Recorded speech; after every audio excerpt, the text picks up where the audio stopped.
All right, let's turn the page here and let's go to the Big Ten. Let's talk Indiana.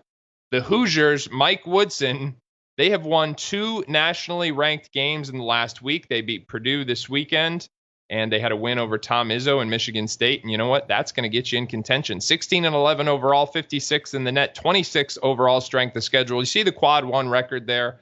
I think that's the part that gives some people some pause. But they've had, as I said, a pair of quad one wins in the last 10 days. So that's certainly going to help things.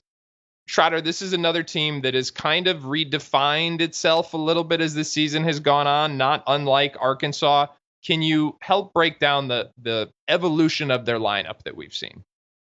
Yeah, like I watched them against Purdue and I was like, man, this is the fastest, most athletic group that they've had out there all year. They're flying around defensively. They were menaces in that second half against Purdue. I've never seen Braden Smith look that rattled slash like just like out of sorts. I did not expect that at all. Like he has been, like a Big Ten Player of the Year first. Like he's absolutely my pick for a Big Ten Player of the Year, and maybe John Tajay now has kind of gotten into that. But like Indiana's ability to revamp their rotations, Mackenzie McBako was basically taken out of the rotation. He only played 7 minutes against Purdue.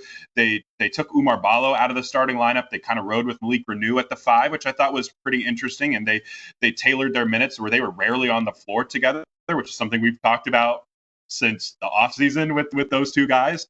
So credit to Mike Woodson and this group. And there's real buy-in too. Like Luke Goody plays really, really hard. Anthony Leal plays really, really hard. Miles Rice, his on-ball defense was really good. And, defensively, like if this version of Indiana is going to come out where they're going to just be swarming and playing with this type of energy, I think we could look at this team a little different. I'm getting like a little Long Beach State vibes with them. Remember last year when Long Beach State let go of Dan Monson and then they somehow won the tournament and made the NCAA tournament? Like, that's kind of what's happening with Indiana.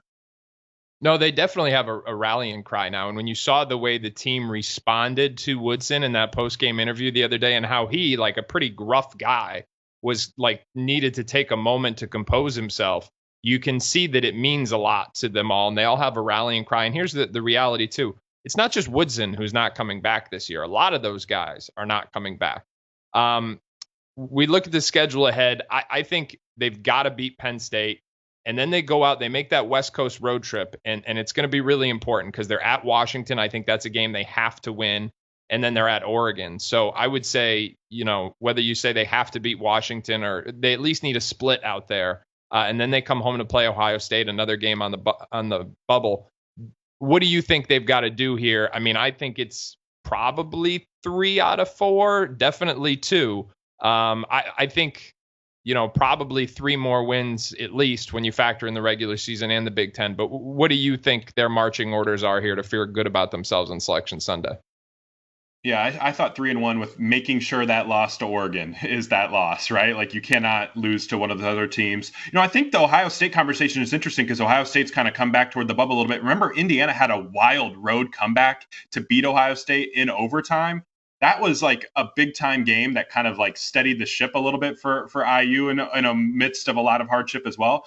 And then they go and lose a few more games after that. But like if we get to Selection Sunday, like I would circle that game against Ohio State back in a couple weeks ago as like a potential, turning point type of opportunity. Because if they beat Ohio State again, that's 2 head-to-head wins against them. And if you're a committee and you're picking between Ohio State and Indiana for one of those last few spots, and Indiana has 2 head-to-head wins and the resume's close, you're picking IU.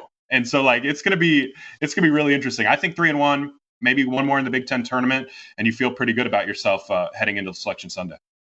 And those, you can see the common theme, right? These head-to-head matchups between the bubble teams coming up in the last 2.5 weeks here of the season before Selection Sunday. I wanted to echo your point about Malik Reneau.